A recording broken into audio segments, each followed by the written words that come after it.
Empezamos, ya entramos, ¿no? Ok, buenos días, buenas tardes para ti, Iria. Muchas gracias por haber aceptado la invitación y de este tema tan interesante que es el estrés laboral. Este es nuestro episodio 3. Te presento con las personas que nos están viendo. Iria Suárez es psicóloga egresada del TEC de Monterrey en la Ciudad de México. eh, y experta en temas de estrés, de diversidad.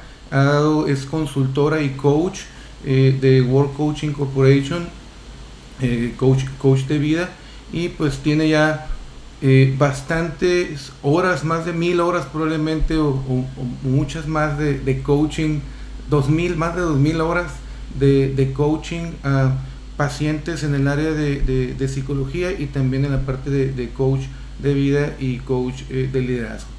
Entonces, Iria, bienvenida de nuevo, muchas gracias, es un placer tenerte aquí con nosotros, y también pues un placer tenerte como amiga, ¿no? Nos conocimos ya hace 10 años, 10 años aproximadamente. Pasa el tiempo muy rápido, ¿no? Y pues ha sido un placer. Contigo inicié también la parte de la consultoría y los cursos. No fuiste la primera, de hecho la primera persona con la que interactuamos y trabajamos juntos con el taller de liderazgo sin estrés, ¿no? Hablando de ese tema ya hace bastante tiempo que trabajamos. Iniciamos, Iria. Leía y te comentaba esta mañana que leía que en México, de acuerdo a la Organización Mundial de la Salud, el 25% de todos los infartos que pasan en México es debido al estrés laboral, y el 75% de trabajadores tienen algún nivel de estrés, ¿no? En México. Yo creo que es un tema importante. Creo que ahorita ya se están haciendo esfuerzos. Creo que desde el año pasado se inicia con los esfuerzos por parte de la Secretaría del Trabajo con la norma 35 y otros temas, ¿no? Con los riesgos psicosociales para los empleados. Mucho énfasis, muchos autores, mucha información en el internet acerca del estrés. ¿Y qué te parece si empezamos con que nos platiques qué es el estrés, ¿no?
Entre el 0.5 y 3.5 del PIB, que se calcula que es causada por justamente esto, ¿no?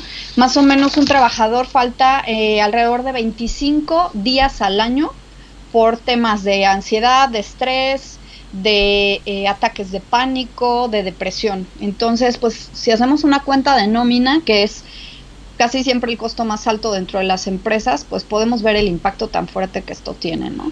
Ahora, Si me permite, Siria, me están comentando que no se escucha, no te escuchas, más bien, déjame revisar nomás el audio. Si puedes, por favor, continuar, nomás para sí, confirmar. sí. Ahora, ¿me regreso o le sigo? yo creo Le que seguimos. sí, le seguimos, o si quieres hacer una breve síntesis de lo que Estábamos, comentaste. sí, haciendo solamente un marco del impacto que tiene, ¿no? Sí. A nivel costo operativo y demás dentro de las empresas. Les comentaba que tiene un costo de alrededor de 16,000 millones de pesos al año y una reducción del PIB de entre el 0,3 y 3,5 del Producto Interno Bruto en México, o sea, causado por problemas de temas de ansiedad, de estrés postraumático, de depresión, de estrés laboral. Entonces, en este marco vemos lo importante que es este tema y que lo conozcamos y sepamos cómo gestionarlo. ¿Ahí ya me están oyendo? Ya se escucha, ya se escucha. Ya, Sí, perfecto. gracias. Ahora, ¿qué es el estrés? Pues el estrés no es una cosa mala, es una cosa que ha estado en nosotros siempre, o sea, es una respuesta adaptativa a una circunstancia. El estrés es eso que nos permite reaccionar ante algo que se nos presenta, ¿no? Entonces, consiste en una respuesta fisiológica y emocional que hace que nosotros tomemos acción. Por ejemplo, pensemos en la época de las cavernas, en donde pues se te aparecía un tigre o lo que fuera cada 2 por 3, porque vivías en plena comunión con la naturaleza, ¿no? Entonces el estrés era ese mecanismo que hacía que tuvieras una respuesta fisiológica que te permitiera reaccionar ante ese estímulo o esa circunstancia, ¿sí? Entonces, el estrés es esta respuesta que tenemos. Ahorita les voy a decir cuáles son, o bueno, de una vez les decimos cuáles son los síntomas. Pues tenemos un aumento en el ritmo cardíaco, la sangre va principalmente a los músculos que nos permiten reaccionar, las piernas y demás. Entonces, ese palidecer que a veces tenemos, ¿no? La sangre se va a los músculos que nos permiten reaccionar con rapidez, la sudoración, aumento del ritmo cardíaco, como les decía.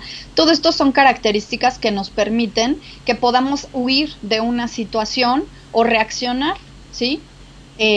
Atacar, huir o evadir esa circunstancia. Es una respuesta que tenemos ya nosotros grabado, que nos permite sobrevivir. Ujú. Ahora, cuando sentimos que no tenemos las capacidades, o sea, la definición del estrés es una respuesta adaptativa que se da cuando la persona siente o piensa que no tiene las capacidades o las herramientas para responder ante esa circunstancia. Entonces, fíjense cómo parte de una interpretación que yo hago del evento estresor, o sea, la circunstancia o el elemento estresor, y de mí mismo y mis propias capacidades. Desde ahí nos puede fallar, desde ahí nos puede meter el pie. ¿Por qué? Porque a lo mejor esa circunstancia no es un peligro real, pero yo lo estoy interpretando como tal. Si no soy capaz de hacer una pausa y revisar si realmente eso es una amenaza, pues mi mecanismo se activa, ¿no? Ahora, si yo no me conozco a mí para saber si tengo las capacidades suficientes o no estoy consciente de mis propias capacidades, pues igual se va a activar ese mecanismo, cuando a lo mejor sí tengo las capacidades. A mí me pasa mucho yo trabajo mucho coaching ejecutivo, como decía Juan, terapia individual y terapia de pareja. Y en este ámbito, algo que vemos muchísimo los psicólogos es que cuando le preguntas a una persona cuáles son sus cualidades, no tiene a veces ni idea, ¿no? Pero te puede hacer una lista enorme de defectos. Entonces, si no somos conscientes de nuestras cualidades, de nuestras herramientas, ¿cómo vamos a sentirnos seguros de reaccionar ante un estresor? Entonces, desde ahí ya les vayan tomando nota de los tips, ¿no? Entonces, paso uno, el autoconocimiento básico. Sí, también tengo que conocer cuáles son mis debilidades y trabajar en ellas, porque si tampoco trabajo en mi crecimiento personal, pues se me van a estar presentando estos eventos que son parte de la vida, ¿sí? O sea, un cambio de trabajo, un perder mi trabajo, una exigencia de mi jefe, un aumento en mis actividades o responsabilidades laborales, un conflicto con mis subordinados. Todo eso se me va a estar presentando. Ujú. Y si yo no he desarrollado habilidades para enfrentarme a eso, se detona un mecanismo de estrés. Entonces, Ire, lo que escucho es, y particularmente dentro del contexto laboral, nosotros seríamos 100% responsables de manejar ese estrés. Las circunstancias tienen un impacto, y comentaba lo de la norma 35, ¿no? Cómo el gobierno, la Secretaría del Trabajo está haciendo ese esfuerzo para mejorar ese ambiente, ¿no? ¿Cómo, qué porcentaje tú pondrías en tu experiencia que somos responsables de la administración o del manejo del estrés en un contexto laboral? 100%. 100%. Te voy a decir por qué. Porque a lo mejor dices, o sea, hay dos factores. Uno es el interno y otro es el externo. El interno es lo que pasa en mi cabeza, mi respuesta mental y emocional, ¿sí? Ante ese estímulo. Y el otro es el externo, las circunstancias. Y tú me podrás decir, pero es que no puedo hacer nada para cambiar las circunstancias. Sí, sí puedes hacer algo. O sea, si tu ambiente laboral es demasiado tóxico y no te estás pudiendo adaptar por más que hayas hecho cambios, pues, ¿qué haces ahí? ¿No? Ahora, a lo mejor podríamos dejar el beneficio de la duda un pequeño espacio, porque hay circunstancias que van más allá de cambiarte de trabajo. Por ejemplo, una circunstancia de la crisis económica, ¿no? O este tema de la cuarentena, pues no puedes salir, ¿no? O a lo mejor mucha gente se está quedando también sin trabajo. Esas son circunstancias en donde ya se reduce tu margen de capacidad de cambiar, de alterar esa circunstancia, ¿no? O sea, sí hay ahí un margen en donde ya no puedes hacer nada. Pero también es mucho aprender el qué puedo cambiar, cómo lo hago, y qué no puedo cambiar, y entonces lo que tengo que cambiar es mi actitud ante eso. Por ejemplo, no me puedo salir de mi trabajo. Yo he escuchado por ahí, ¿no? Es que ya estoy muy grande, a mi edad ya no me contratan, y entonces pues me tengo que quedar aquí porque ya tengo una trayectoria y esperarme a mi jubilación. Y el ambiente es terrible, ¿no? Laboralmente. En esas circunstancias, entonces, bueno, pones sobre la balanza y dices, pues está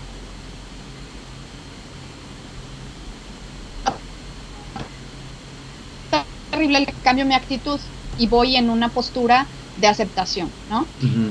Bueno, voy a explicar un poquito cuál es ese proceso del estrés y cuándo se convierte en un mecanismo negativo, ¿sí?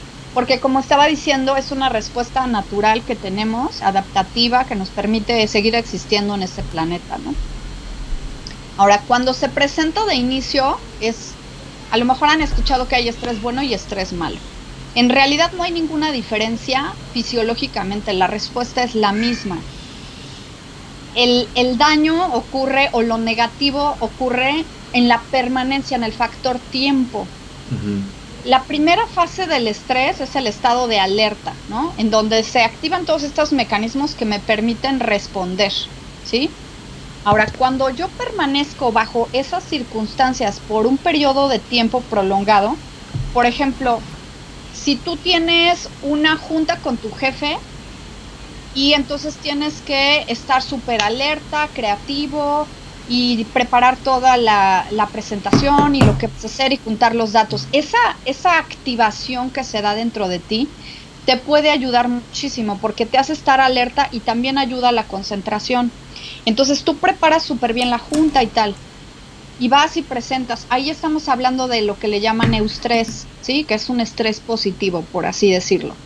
Ahora, si tú siempre estás en un ambiente laboral en el que estás constantemente bajo condiciones inadecuadas, que al rato voy a explicar específicamente cuáles son las principales, pero si yo me mantengo durante esas circunstancias por mucho tiempo, en esas circunstancias durante mucho tiempo, pues empieza a generarse un desgaste, y eso es ya lo que le llamamos el estrés negativo o distrés. Esa es la fase de resistencia en donde yo estoy peleando con la circunstancia constantemente. Entonces, para decirlo muy gráficamente, es como si tú estuvieras produciendo jugos gástricos todo el tiempo porque tu estómago nunca sabe cuándo le vas a dar de comer. Entonces le das una probadita y ya no comes más. Le das una probadita y el cuerpo suelta ácidos. Luego le das otra probadita y ¡pum! Entonces todo el tiempo está estresándose, ¿no? Está reaccionando. Si tú te permaneces todo el tiempo alerta, reactivo, ¿qué pasa, Juan? ¿Qué pasa cuando estás todo el tiempo alerta? Pensemos en probablemente el puesto de más estrés laboral, que son los controladores aéreos, los que están revisando en qué momento aterrizan, en qué momento salen los aviones y demás. ¿Qué pasaría? Pues hay un agotamiento terrible, ¿no? Ujú. Por eso tienen estas jornadas como más cortas y amplios periodos de descanso para reponerse, porque están todo el tiempo alerta. Si tú todo el tiempo tienes que estar cuidando que ahí viene el tigre, que ahí viene la pantera, pues tus músculos se cansan de estar en ese estado de contractura, tu agitación, tu sudoración, te deshidratas, hay un agotamiento, Sí, y, ¿sí? y comentamos o platicamos durante la semana que de manera individual o nuestro cuerpo también puede reaccionar de manera distinta, ¿no? Desde síntomas leves hasta inclusive sintomatología física que físicamente lo miras, ¿no? Llagas, contracturas en diferentes partes del cuerpo, en tu aparato digestivo. Es increíble lo que puede lograr o que lo que pasa en tu cuerpo de no manejar correctamente el estrés, ¿no? Exacto. Empezamos a generar muchísimos daños a nivel físico, ¿no? Y entonces se vuelve como un círculo vicioso, porque luego estás estresado porque te sientes mal y no das el ancho en el trabajo y entonces tienes que ir, pero sientes que no tienes con qué ir y ahí estamos, chun, chun, chun, chun. Y exacto, hay gente que somatiza más que otros. Uh-huh. Y mencionabas al inicio de la etapa, ahorita cuando platicabas la etapa del estrés, mencionaste acerca de prepararte, de sacar datos de una persona en un ambiente laboral cuando vas a una junta. Y yo creo que esa, y lo vas a tocar, yo creo, más adelante aquí de la conversación, eso puede ser una estrategia, ¿no? Para no estresarme. Si yo sé que el hecho de no estar 100% preparado para una reunión, para una junta donde hay una expectativa de mi parte, y me voy a estresar, pero no hago nada al respecto o no voy 100% preparado. Y eso es algo del autoconocimiento, ¿no? Ujú. Determinar que eso me estresa, pero también tiene que haber una acción de mi parte para no estar en ese evento, reducir ese nivel de estrés. Claro, para tener cierto control o manejo de la situación. O sea, pensemos en el ejemplo que les dije de un tigre, una pantera, ¿no? Ujú, Pues tú amurallas el pueblo en el que vives y se acabó el problema, tomas una acción y entonces ya no estás así todo el tiempo, solo cuando sales. ujú, Entonces, estamos teniendo acciones para gestionar ese estrés, ujú, justo, o más que ahí estaríamos gestionando el estrés o las circunstancias que nos estresan, ujú. ¿no? Sí. Entonces, cuando el estrés persiste por mucho tiempo, fíjate, el estrés tiene un estresor, o sea, un estímulo claro, pero cuando persiste por mucho tiempo, nuestro cuerpo se acostumbra a estar en ese estado de alerta y algo que se puede desarrollar es ansiedad o Ujú, un estrés crónico, ajá, ujú, o depresión incluso, por ejemplo, en el tema de la ansiedad, porque me preguntabas qué onda con la depresión y cómo se relaciona con esto, ¿no? ujú, Me pedías que tocara ese tema. Cuando ya entramos en un proceso de ansiedad, que en la ansiedad una de las diferencias con el estrés es que no está claro la causa, el detonador. ujú, En, en el estrés, las emociones principales son preocupación, nervios, que es una mezcla de nerviosismo con frustración. En la ansiedad, la principal emoción es el miedo y esta sensación de que hay un peligro inminente, ujú, pero no hay algo identificado claro que me esté generando esa ansiedad. ujú. Simplemente estoy en un estado de hiperalerta. Pero acordémonos que todo, estar en ese estado, por ejemplo, estar produciendo jugos gástricos todo el tiempo, pues te puede causar una úlcera, ¿no? Ujú, Igual estar en ese estado de hiperalerta empieza a alterar a nivel químico, a nivel del cerebro.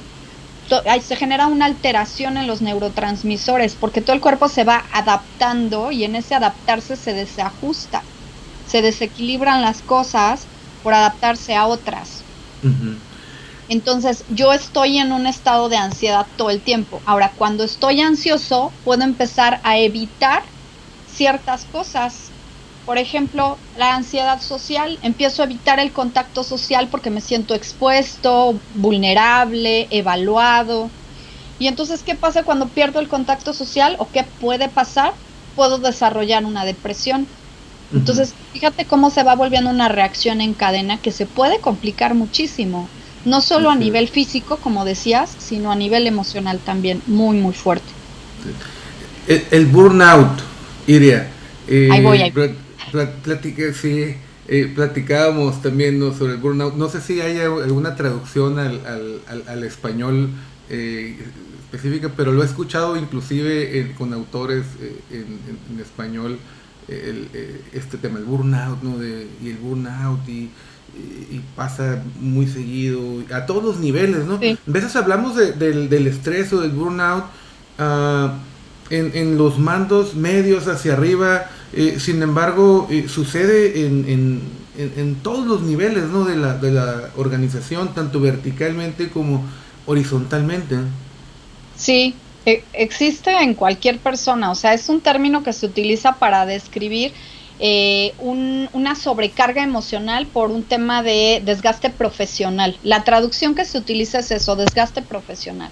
Okay. Ajá, del síndrome de burnout, ¿sí? De hecho, fue considerado, o sea, se metió ya como un riesgo laboral por la Organización Mundial de la Salud, fue determinado como tal. Es parte de por qué estamos con lo de la norma 35 que busca prevenir en las empresas los riesgos iguales, como ya seguramente todos saben. El burnout tiene varias características muy, muy específicas. O sea, cuando estás sometido a una circunstancia de estrés durante mucho tiempo, las personas pueden empezar a perder el nivel de motivación, pueden empezar a perder la empatía. Esta es Uh-huh. una característica muy, muy clave. Voy a poner un ejemplo, espero que no me linche alguien que esté escuchando, pero cuando vas a una oficina de gobierno, estás tratando con gente que está en el tema burocrático, es muy evidente el burnout, porque hay una total falta de empatía. Y fíjate, ¿sabes en dónde se empezó a estudiar todo el tema del burnout? Con los médicos. Uh-huh. Esa separación tan drástica del paciente, porque tú sabes que ellos viven unas jornadas, o sea, ahorita, por ejemplo, lo tenemos más que claro, ¿no? Tienen Uh-huh. unas jornadas terribles, con un gran desgaste, muchísima presión, hay mucho que está en juego y aparte de nuestro país están mal pagados, en malas circunstancias, entonces imagínate estar constantemente tratando de adaptarte a Uh-huh. esas carencias, a esas jornadas excesivas, a esa falta de retribución adecuada. Entonces, la persona que está viviendo un síndrome de burnout, lo que empieza es a perder la empatía, a perder energía, uh-huh, Uh-huh. a disminuir su motivación, empieza a haber mucha ansiedad, puede haber depresión, uh-huh, Uh-huh. hay un agotamiento. Y sí, claro que sí, se puede dar en cualquier puesto de trabajo, es una cosa profesional, no importa en qué trabajes. Uh-huh. Obviamente hay posiciones o puestos de trabajo o incluso sectores productivos que tienen un nivel de estrés mucho más fuerte. ¿Y por qué mencioné yo el ámbito público? Pues porque sabemos que lamentablemente en América Latina, pues toda la parte del área de administración pública y demás, poco ha echado mano de lo que se ha descubierto en términos de mejoras laborales o de condiciones laborales. ¿Y a qué me refiero? Ahora es muy fácil que en las empresas escuchemos la importancia de la retroalimentación positiva, el tener claridad en los puestos de trabajo, que la gente sepa qué se espera de ella, tener sueldos adecuados, tener un trato adecuado. Han echado mano de eso, entonces es un ambiente muy, muy característico en donde se pierden todas esas cosas. Y quiero mencionar justo de la parte laboral, cuáles son los riesgos o los principales factores que pueden detonar un estrés laboral o un síndrome de burnout, ¿sale? Uh-huh. Porque sabemos que los estresores pueden ser de tipo, o sea, el estrés se puede desencadenar en un ámbito personal, en un ámbito de relaciones interpersonales, tu relación de pareja, tu relación con la familia, por un estresor económico, por ejemplo, cuando estoy con problemas económicos, también ese es un factor de estrés, o en el tema laboral, que hay un montón de elementos que tenemos que tener ahí en cuenta, ¿no? Principalmente en el ámbito laboral, los factores que desencadenan que la gente esté estresada, vamos a ver, el más obvio, ¿no? Un mal clima laboral. ¿Qué es un mal clima laboral? En donde hay chismes, en donde la gente se trata mal o no hay contacto. Pensemos que en alguna empresa puede haber un ambiente laboral adecuado, pero puede haber ciertos puestos, ¿sí? Y echen un ojo ahí en sus organizaciones, cómo están en este sentido. Puede haber ciertos puestos que están muy aislados. Por ejemplo, algo que a mí me ha tocado ver mucho en la consultoría de recursos humanos es el área de sistemas. El área de sistemas suele ser un microsistema donde hay 1 o 2 personas y están aislados de la organización, luego hasta están en el sótano, o sea, circunstancias incómodas, no tienen una ventana, no tienen buena ventilación, luz solar. Entonces, a nivel circunstancias laborales, pues a veces están en muy malas condiciones. Y no solamente de sistemas, estoy poniendo un ejemplo, pero puede ser cualquier puesto de trabajo. Entonces, esas circunstancias son uno de los factores que afectan a el clima laboral, el trato, tener un jefe que te trata mal o que te ignora. Eso es algo que me ha tocado escuchar últimamente muchísimo en coaching. Es que mi jefe simplemente me deja en visto, no me dice nada. Entonces yo no sé si estoy haciéndolo bien, si estoy haciéndolo mal, si espera más de mí, y si espera más de mí, ¿qué espera? Pues quién sabe. Entonces, si yo no tengo información, pues tengo que estar viendo qué genero, ¿no? Estoy en estado de hiperalerta. Es algo que vemos muchísimo. Hay una falta de claridad en cuanto a las expectativas y tareas. Dime, Juan. Tenemos una pregunta aquí de Javier, donde comenta que Estados Unidos, México, China y Estados Unidos son los primeros 3 lugares en estrés laboral. Desde tu experiencia, la pregunta que hace muy específica es ¿cuáles son los principales estresores en México, ¿no?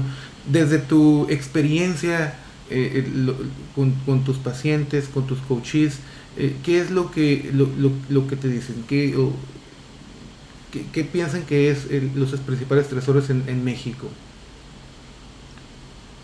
El clima laboral, como les decía, en otras organizaciones hay un trato, en otro tipo de países hay un trato como más, a lo mejor más cordial que en México, ¿no?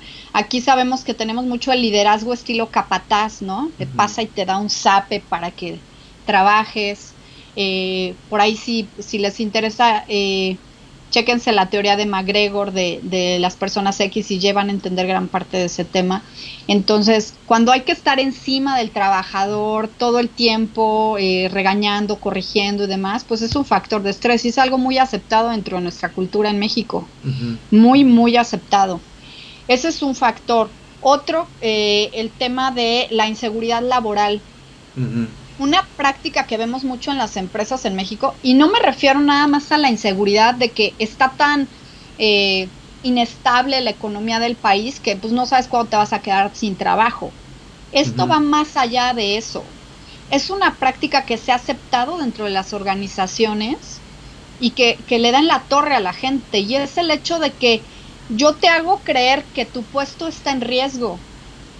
Siempre sientes que está en riesgo. Ajá. O sea, desde que entras, tú firmas tu carta de renuncia y es una cosa que está bien vista, a pesar de que es, o por lo menos es aceptada, a pesar de que es completamente ilegal. Entonces, desde que tú entras, ya te dicen, en el momento que a mí se me pegue la gana, tú te vas.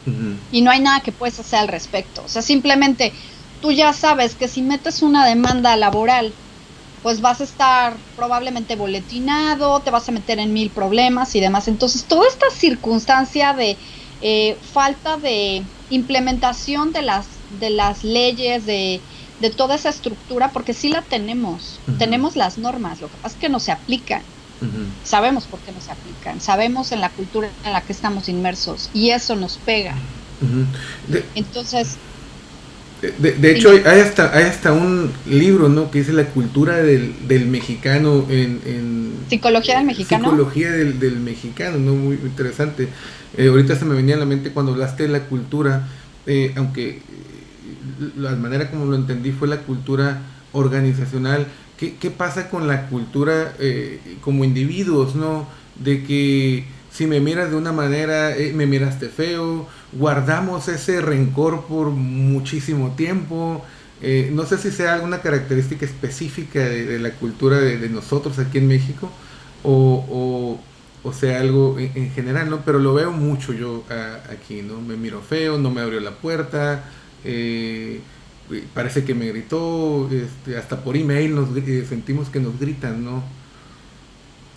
Sí, pues yo diría que eso es en parte puede ser una cosa cultural, ¿no? Por ahí dicen que somos jarrito de Tlaquepaque, no sé si has escuchado el término, No, no, ¿no? no, Que, explícanos. que nada más te miran feo y te rompes, ¿no? Oh, ok. Entonces, como muy susceptibles a la crítica, a la opinión ajena, ¿no? Sí.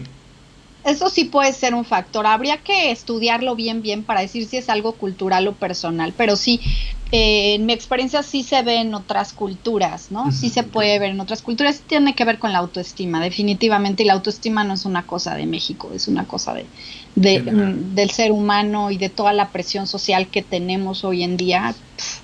Eso es una cuestión terrible, ¿no? Entonces, ahora, otro factor importante, hablando de lo laboral, ¿no? Decía yo, la inseguridad laboral, el no saber cuándo me van a correr y que mi jefe siempre me hace sentir, a veces hasta decimos, pues si no quieres, ahí está la puerta, Ujú, ¿no? Pues nadie es indispensable. Son ujú, frases que escuchamos muchísimo en el ámbito laboral en México. ujú, Entonces siempre tenemos esa sensación de me van a correr, de no sé si estoy dando el ancho, ¿no? La falta de feedback, de retroalimentación. La gente no sabe si está haciendo bien, si está haciendo mal, si está cumpliendo o no está cumpliendo. Y eso, la base está, por ejemplo, en el tema de la descripción del puesto. ujú. Una cosa es lo que te venden en la entrevista laboral, que va a pasar cuando tú trabajes ahí. Otra cosa es la que lees en la descripción del puesto cuando te sientas en tu primer día en tu escritorio. Y otra cosa es lo que empiezas a experimentar en el día a día. Hay una total incongruencia entre las expectativas y la realidad. Ujú, Entonces, imagínate que tú sales bien feliz a tu jardín en donde está bardeado y no pasa nada y de pronto te encuentras un tigre. ujú, Al otro día ya vas a salir con pánico porque no sabes si va a estar ahí el tigre, a pesar de que tú tomaste las precauciones de bardear tu terreno, ujú. a pesar de que tú tomaste las precauciones de hacer un montón de preguntas en la entrevista para ver si era un puesto que te agradaba, si tenían un buen ambiente de trabajo, si había posibilidades de crecimiento. Todo esto lo preguntamos porque es una negociación a ambos lados, obviamente. Sí. Entonces yo quiero saber si yo me voy a sentir bien ahí, si voy a dar el ancho ahí. Y tú dices, yo puedo con este puesto, tengo las herramientas, me falta esta y ya la voy a empezar a trabajar, ¿no? A lo mejor dices, me falta el francés. Y tomas tus cursos de francés y estás súper feliz porque estás bien preparado para el puesto. Y segundo día de trabajo, sácatelas, que tienes que implementar la norma 35. ¿Qué? Ajá. Entonces, obviamente empiezas a estar súper alerta porque no estás cumpliendo con las expectativas de tu jefe. Sí, ¿no? Se habla en las empresas de el balance vida-trabajo. Sin embargo, te vas a las 5 que es tu hora de salida, y te ven todos como bichos raros, ¿no? De repente hasta te sientes mal, ¿no? Por el hecho de irte temprano, o de irte más bien a la hora, ¿no? A tu hora. A la hora para estar con la familia, con tus amigos, o descansar, ¿no? No lo sé. Sí, pues volvemos a la parte cultural, ¿no? O sea, esta idea de que productividad igual a horas sentado, que usan otro término, pero no lo voy a repetir, ¿no? Horas sentado es igual a productividad. Pues no. Entonces tengo que estar ahí, me tengo que ir después que mi jefe. Toda esa parte cultural es clave para Sí. que estemos en los primeros lugares, como dices. Sí, nos vamos acercando ya al final, ya nos quedan 10, 11 minutos. Platícanos las estrategias. Hablamos del estrés, cómo se forma, que se genera en la actual condición en las empresas. Ahora, ¿qué estrategias o acciones específicas podemos hacer, nos recomendarías para reducir? Hablamos de la autoestima, del autoconocimiento, pero ¿cómo lo desarrollo, no? ¿Cómo le hago para Para eso? gestionar el estrés. Exactamente. Ok, vamos a ver. La primera y lo más denso, digamos, es la parte fisiológica. Uh-huh. Si yo no tengo a mi sistema, a mi cuerpo en condiciones adecuadas, mi cuerpo no va a ser capaz de responder. Uh-huh. Entonces, yo necesito cuidar sueño, alimentación, ajá, y Uh-huh. tiempo de despeje mental, que Uh-huh. no es sueño. Son tres cosas diferentes, Uh-huh. ¿sí? Y el cuarto factor sería el ejercicio. Entonces, yo tengo que dormir pues alrededor de 7 horas diarias. Uh-huh. Yo tengo que comer, pero no es solo comer por comer. Uh-huh. Es muy importante, y por ahí si quieres después invitamos a una nutrióloga que platique de eso, te paso el Uh-huh. dato por si la quieres invitar.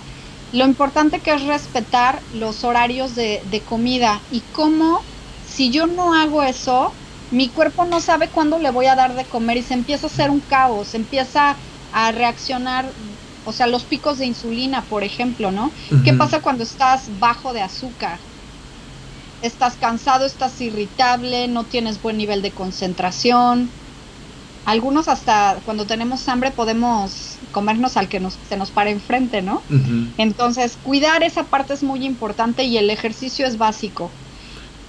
Es mejor algo de ejercicio que nada de ejercicio. Yo les diría, o sea, es muy comprensible que estamos súper saturados de exigencias sociales. Eso es algo que tenemos que empezar a manejar ya. Uh-huh. La sociedad siempre va a exigir más de ti, siempre va a decir que tienes que ser eh, tener 2 maestrías y un doctorado, ganar no sé cuánto, traer el coche fulano, verte impecable, hablar 3 idiomas, además cuidar bien a tus hijos, no desatenderlos, ta, ta, ta, ta, ta. Es humanamente imposible. El día tiene 24 horas. Entonces Sí. yo les diría, pónganse una meta de hacer por lo menos 15 a 20 minutos de ejercicio diario. Uh-huh. Eso puede ser desde subirte a la bici o irle a dar 2 vueltas a la manzana, pararte 15 minutos antes, le das 2 vueltas a la manzana corriendo, ya te metes a bañar. Eso va a hacer toda la diferencia en tu día. Uh-huh. Y son 15 minutos. Uh-huh. ¿Cuánto dedicas a las redes sociales? Bastante. Bájense esa aplicación que te mide cuánto tiempo llevas en la red social. Creo que el Instagram la tiene y así. Entonces, chéquenle y van a ver cómo seguro tienen 20 minutos al día. Entonces, ese sería el primer punto, Juan. Uh-huh. ¿Sale? La parte fisiológica. Sueño, despeje mental, que puede ser a través del ejercicio o simplemente sentarme a hacer nada. Uh-huh. En la alimentación, una buena alimentación, o sea, los azúcares, las grasas, eso también nos genera, digamos que predispone a nuestro cuerpo para poderse estresar, Uh-huh. porque no estamos al 100. Ahora, eso sería a nivel personal y otra cosa que yo agregaría es la meditación. Uh-huh. La meditación es un tema básico que estamos necesitando hoy en día y que además está súper estudiado el impacto positivo que tiene a nivel emocional y a nivel mental. O sea, nuestras capacidades mentales como la creatividad, la concentración, se ven completamente modificadas cuando tenemos una práctica regular. Específicamente estoy hablando de mindfulness, que es un tipo de meditación. Uh-huh. La meditación no es una cosa que tenga que ver con ninguna religión, ni ninguna disciplina, ni ningún rollo esotérico, ni nada así. Es un entrenamiento para la mente. Chéquense respecto a mindfulness. Es muy importante tener entrenada la mente para poder desconectarse en su momento y no desconectarse de manera literal, Uh-huh. pero poner un espacio, poner distancia, Sí. que no es la mente en blanco, no podemos poner la mente en blanco, pero podemos poner distancia, podemos hacer esos espacios. Sí, te ayuda a entrenar tu mente para ser capaz de enfocarte, ¿no? Por periodos cada vez más largos de tiempo y definitivamente ser más productivo, ¿no? También. Exacto. Sí. Ahora, sí. El escribir un diario, Iria. Mira, el tema de escribir un diario emocional que se le llama, no, o sea, incluso en psicología sabemos que no es recomendable para Ok. todas hay muchísimas circunstancias, por ejemplo, la depresión, que hagamos el paréntesis, estar triste, estar nostálgico no es estar deprimido. La depresión es una condición clínica que solamente te puede diagnosticar un psicólogo o un psiquiatra, no hay más. Internet no te lo va a diagnosticar. Estar tristón, estar bajoneado, estar chipil, no es estar deprimido. Hay una serie de criterios para diagnosticar que estás en un cuadro depresivo o en una depresión. Pero ya me salí del tema. ¿Sí? Entonces, bueno, cuidar toda esta parte es súper importante, y a través de la meditación podemos, como dices, entrenar a la mente para que pueda tener esos espacios de relajarse. El mindfulness es una disciplina que lo que busca es que aprendas a observar sin juicio. Esa es como la principal característica. Entonces, sí, algo con lo que también me he enfrentado en el trabajo de los dos lados, no tanto de mi parte como de las personas con las compañeros que he trabajado, compañeros de mi equipo de trabajo, es nos cuesta mucho trabajo decir no, ¿no? De repente nos sobrecargamos, nosotros nos creamos ese estrés porque lleno mi lista de actividades que es interminable, ¿no? Pudiera trabajar 30 horas al día y dormir ahí en el trabajo y esa lista no se acaba nunca, ¿no? Yo creo que mencionaba en la conversación de la semana anterior que eso es ese tipo de prácticas que no, como no son tan tangibles o no los vemos los resultados tan rápido, es como cuando vamos al gimnasio, ¿no? Vamos y empezamos a hacer ejercicio y al siguiente día amanezco dolorido, pero no veo que el músculo haya crecido, no veo que esté marcado todavía en mi cuerpo. Yo creo que, no sé si la analogía, ¿qué opinas? ¿No? Si aplica en las cuestiones emocionales, en las cuestiones de la mente, ¿no? De aprender cuestiones de meditación, de diario, del decir que no. Sí, y justo ahorita es algo que vemos, ¿no? Y por eso ha aumentado la recomendación de hacer mindfulness o algún tipo de meditación, porque aprendemos a hacer una pausa. Si no hacemos una pausa, nos vamos por todas las canicas, como dices. No aprendemos a gestionar nada y queremos todo en un segundo. El café, metes la capsulita y ya tienes un café. Sí. O sea, todo es en automático, todo es rápido. Entonces no estamos acostumbrados ahorita a vivir el proceso. Y el ser humano es una cuestión de procesos. No te hiciste de la noche a la mañana, tomó 9 meses que te formaras. Entonces, gestionar las emociones también toma su tiempo. Y algo que tenemos que empezar a trabajar muchísimo es la tolerancia a la frustración. Y a ese punto iba. El siguiente punto sería trabajar en mis habilidades interpersonales e intrapersonales. Intrapersonales adentro de mí, la inteligencia emocional. ¿Cómo manejo mi tolerancia a la frustración? ¿Cómo manejo mi ira, el enojo? ¿Cómo me juzgo? ¿Cómo está mi nivel de autoconocimiento? ¿Cómo está mi nivel de empatía? Esa ya es interpersonal. ¿Cómo me relaciono con las personas? ¿Cómo pongo límites? Que es el punto que mencionabas. Sí. Y límites a mí y límites a los demás. Sí. Porque el primero que no se pone límites es uno a sí mismo. Y eso nos lleva al siguiente punto, que es la gestión de mi tiempo.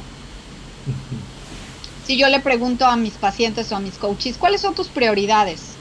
Me dan una lista de prioridades, ¿no? En su vida. Pues lo más importante para mí es mi familia, típico mexicano. Mi familia es lo más importante. Muy bien, palomita, ¿no? Aquí anotamos la familia. Y la segunda, mi salud, claro, mi salud. Y la tercera, pues mi crecimiento profesional. Ok, perfecto. Ok, saca tu agenda. Vamos a revisar tu agenda. ¿Tu agenda dice lo mismo que lo que tú me acabas de decir? 90% no. ¿Sí? ¿Por qué? Porque una cosa son nuestras prioridades en la cabeza y otra cosa es la realidad de cómo nos comportamos. Tenemos esta idea de que queremos un balance de vida, pero no me puedo poner el límite de decir son las 5, ya me voy. Aunque mi jefe se pare de manos, yo ya me voy. Incluso hay empresas que tienen esta idea de empezar a meter toda la parte de equilibrio de vida, ¿no? Sí. Entonces te ponen la barra de ensaladas y una dieta muy a gusto, pero al final, y no voy a decir marcas, pero por ahí hay algunas empresas que ustedes se imaginar, que te hace todo, te ofrece todo, ¿no? Es pet friendly, puedes llevar a tu perro, puedes ir en tenis y bicicleta, es genial, ¿no? Pero la verdad es que cuando te pones a analizar, los empleados viven ahí 12 horas al día. O sea, se los ponen lo más cómodo posible para que literal vivan adentro de la empresa. Entonces, ¿dónde está el equilibrio de vida? Solo interactúas con la gente de tu trabajo. Entonces, trabajar en mis habilidades personales es algo que te va a permitir tener con qué reaccionar ante el estrés. Tener un buen balance de vida, un buen descanso, una buena alimentación, tu meditación, tu ejercicio, te va a permitir reaccionar bien ante los estímulos estresores. Eso sería por la parte personal. Ahora, tú me preguntarás, bueno, ¿y si yo tengo subordinados? Tengo gente, tengo un equipo del que yo me hago cargo. ¿Qué onda? ¿Qué puedo hacer para que mi equipo no esté bajo este problema y yo tenga faltas de 25 días al año por empleado y una pérdida tan alta, ¿no? Económica y de productividad y demás. La primera que yo les diría, la más básica, ¿sí? Ya para cerrar, sería la parte de las descripciones de puestos. Darle claridad al empleado, certeza a mi colaborador, que sepa qué es lo que necesita hacer, cómo debe de hacerlo, qué espero de él, qué le ofrezco. Muchas veces la persona está queriendo subir de puesto, pero no tiene ni idea qué tiene que cumplir para tener el puesto del de arriba. Entonces, esa parte del desarrollo, las posibilidades de desarrollo dentro de la empresa, los planes de desarrollo tienen que estar muy claros. Yo tengo que buscar ser claro con mi colaborador de decirle, bueno, si tú quieres una promoción, necesito que trabajes en estas y estas cosas. Y si te fijas, pues ahí está implícito la parte de la retroalimentación, estar cerca de mi empleado, de mi colaborador, de mi compañero de trabajo para poderle dar esta información de qué necesita mejorar, qué está haciendo bien, mucho feedback positivo. Eso no va a generar un empleado mediocre, va a generar un empleado comprometido, motivado, inspirado, porque es otro tema de la cultura latina. Pensamos que si le decimos lo que está haciendo bien, ya se va a creer mucho y se me va a ir con la competencia. No, se va a sentir comprometido y a gusto contigo, se va a quedar. En México también somos muy leales y eso no lo estamos aprovechando. ¿Cómo estás aprovechando o desarrollando la lealtad de tu colaborador para que esté a gusto?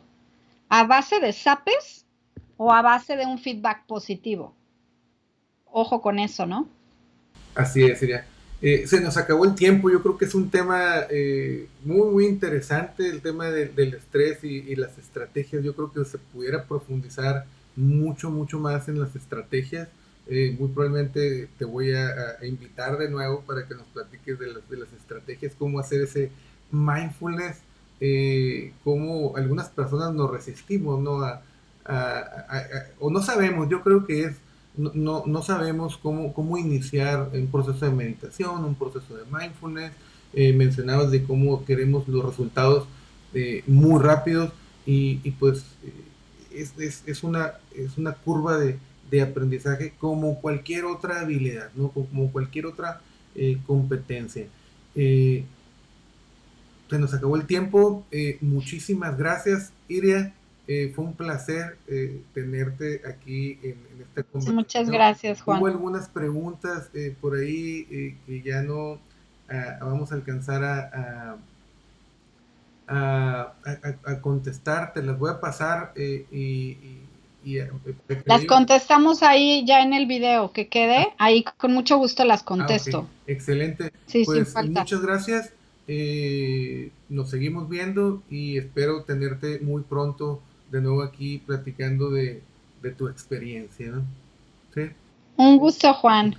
Bueno, pues muchas gracias. Muchas gracias. Gracias y gracias a todos por estar en esta conversación con Iria, una excelente coach, una excelente psicóloga y más que nada una excelente persona. ¿Ok?